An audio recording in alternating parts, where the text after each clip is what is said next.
Welcome to Fortress of Faith with Tom Wallace, calling North America to repentance and revival. Welcome back to the Corner of Truth and Courage. You're listening to Fortress of Faith. This is Tom Wallace. Yesterday, I started talking to you about nationalism. What's the Bible's view on nationalism? Is it something that is biblical? Find a statement about that. Well, we do. And if you missed yesterday's broadcast, you can always re-listen or find it for the first time at fortressoffaith.org or .com, same website, fortressoffaith.com or .org. You can also listen to us on Spotify in your car at your leisure. Today, I want to kind of continue a little bit more on nationalism. What do you do about the foreigners that come, reside now in your country? They've now said, we want to make this our new home. How should they be treated?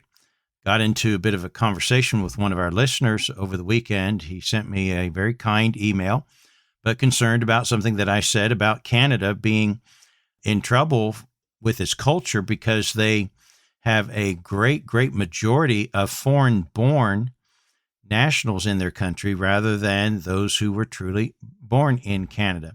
In fact, I just read an article, British newspaper, The Guardian, on that, and criticizing some of the moves that Trudeau is moving their country in, and about 2/3 of their population were foreign-born.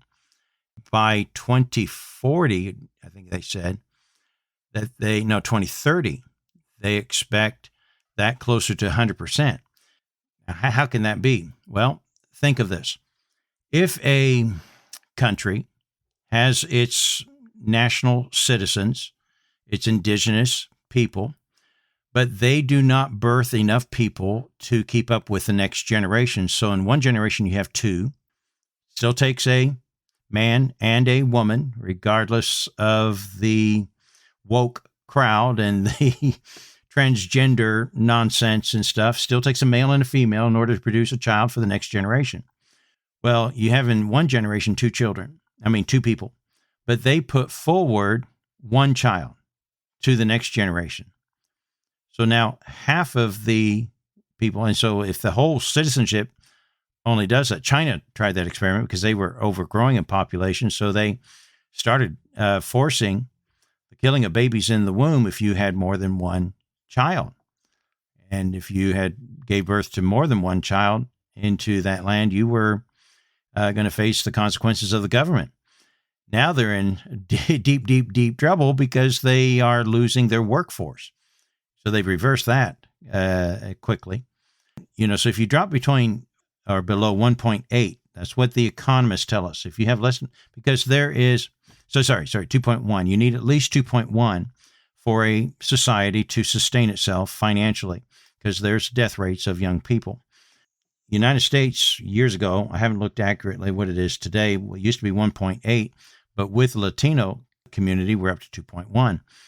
So the indigenous American is not producing more. And eventually, if that status quo remains constant and keeps declining, you'll one day birth yourself out of existence as a people and be taken over by a nation of other nationalities that now make that their country and shape it and ship it to where they want it to make it. Okay, so we kind of talked a little bit about that. By the way, the person who sent me that email, I have replied to you. This is an expensive phone call to you. I've tried sending the email back to you, but it keeps bouncing back. So we must not have your email correct when it was sent to us there on our website. So please respond to us there. We'll be glad to get back in touch with you with that. All right. So what does the Bible say about strangers in the land? Foreigners, because that's what the word strangers, someone who's strange to you. They're strange because their culture is different. Their nationality is different. Their language is often different. Their food is different. What they value is maybe different from you. So, that's why it's kind of, that's strange. It's strange you do that. We had a fella in our Bible college in England from Burma. And I don't know how many times I heard from the family that told me this, because it was a shocking thing to them there. They let this guy stay in their home to attend our Bible college, family, my church. And the fella there, did his business in a 5-gallon paint bucket, one of those plastic buckets there. And in the morning, just opened the door and threw it right out onto the street. Difference in culture, I'd say. Well, there was a lot of learning for this young man. So, there's different values and different ways that we do things. Here's what the Bible says. Leviticus chapter 19, verse 34. But the stranger that dwelleth with you, this was God's instruction to Israel, when they come into your country, but the stranger that dwelleth with you shall be unto you as one born among you. So in other words, don't treat him any different. And thou shalt love him as thyself. For ye were strangers in the land of Egypt. I am the Lord your God. So remember, at one time you were the stranger. You were mistreated. You were abused. Don't do that to others. You know how much you hated that, how unfair and unkind that was. When foreigners come live in your land, don't treat them any different as the ones who are born there in your land, and love them as you would love yourself. Here's more instruction about dealing kindly with strangers in the land. Exodus chapter 22, verse 21. Thou shalt neither vex a stranger nor oppress him, for ye were strangers in the land of Egypt. Remember, you were vexed and oppressed, and that's not fun for anyone. Don't do that to the strangers in your land. Deuteronomy 10:19. Love ye therefore the stranger, for ye were strangers in the land of Egypt. Always that reminders put there. Deuteronomy 24:14. Thou shalt not oppress a hired servant that is poor and needy, whether he be of thy brethren or of thy strangers that are in thy lands within thy gates.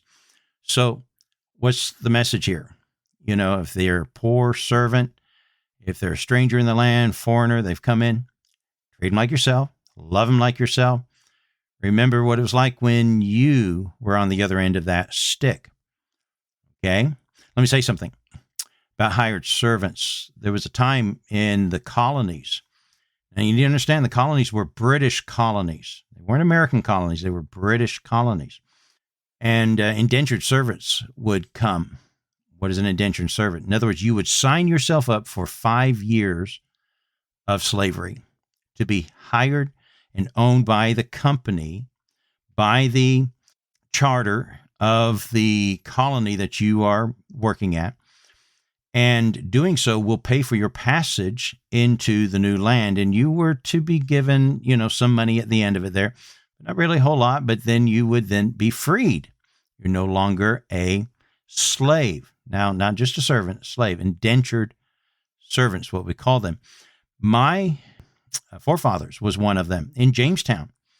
On my mother's side, her maiden name is Wisdom. So literally, there is some wisdom in my family from my mom's side. And Thomas Wisdom lived in Jamestown. I think he got here in 1614. I think the colony opened in 1609. He was part of the Bacon Rebellion. One of the leaders, Bacon, led a revolt against the British governor for their mistreatment of their indentured servants, the slaves. They weren't kind to them. They vexed them. They oppressed them. They took advantage of them, didn't carry out the promises. And so one of my ancestors rebelled with, so this was the first true American rebellion against the British. And I have an ancestor who was a part of that. Not sure if I'm proud of that, but I think it's interesting. For me. All right, let's get back to our notes here. In 2 Chronicles chapter 2, verse 17, they actually numbered all the strangers that were in Israel. And they came up with a number, 153,600. So over 153,000 strangers, other than Jews, lived in their land. Now, Jeremiah chapter 3, verse 13 tells us that there's a danger when you do not expect strangers to abide by your laws, your ways, and assimilate into your country. So welcome them, love them, don't belittle them, don't treat them worse than you and your other citizens that were born in your land. If they're foreign born, that's okay. Value them, love them, but require them to melt into your community. This was a concern that God had about the strangers. Jeremiah chapter 3, verse 13, acknowledge thine iniquity, that thou hast transgressed against the Lord thy God, and hast scattered thy ways to the strangers under every green tree, and ye have not obeyed my voice, saith the Lord. So they've gone to the groves, and they began to worship the false gods of the strangers that they led into their land. This was something that concerned God greatly, because when you do bring strangers in the land, you also invite their luggage. Some of their luggage is a different faith, and that became a problem. In Jeremiah 5:19, and it shall come to pass, when ye shall say, wherefore doeth the Lord our God all these things unto us? In other words, why is all these things happening to us? What's going on? And then shalt thou answer them, like as ye have forsaken me, and served strange gods in your land, so shall ye serve strangers in the land that is not yours. One day I will cast you out, because you have not been faithful and serving me. There was also, and I don't have this because we've talked about this in other shows, and I don't have it in today's notes, but it comes to mind. God wouldn't permit intermarriage. Why? Because he was afraid that the husbands would go after to worship the strange gods of their stranger wives. So this was a concern. But on the flip side, there's opportunity to bring strangers into faith. The term proselyte, the Hebrew word is garut, and it comes out of the verb leger, meaning sojourner, foreigner. And people who would come into the land would also be presented the opportunity to convert to the true faith and to worship now the true God of heaven. So there was opportunities by bringing them into your land. That's what we talk about a lot. Muslims are coming. Parts of it we don't like because they bring with them their baggage of Islam and Sharia and so on there. But the other flip side of that coin is that it's a great missionary opportunity. We can now reach people that we've never been able to reach before. So those sojourners, those strangers that came into the land of Egypt, Esther 8:17, and many of the people of the land became Jews. Speaking of the Persians, they converted to Christ. They converted you to the God of heaven. Doeg the Edomite, the chief herdsman of King Saul, was a proselyte. Uriah the Hittite, who served King David faithfully in the battle. Of course, you know that story there of his wife. Arunoah the Jebusite, Zelek the Ammonite, Ithma the Ethiopian, and the most famous, of course, is Ruth the Moabite, who famously said in Ruth chapter 1, verse 6, for whether thou goest, I will go. Whether thou lodgest, I will lodge. Thy people shall be my people, and thy God my God. That's called assimilation. And they proselyted, converted to the faith of Jehovah. Well, folks, that's going to be it for today. We'll talk more on these subjects in the next broadcast. So I hope you'll join us tomorrow at the corner of Truth and Courage. God bless you.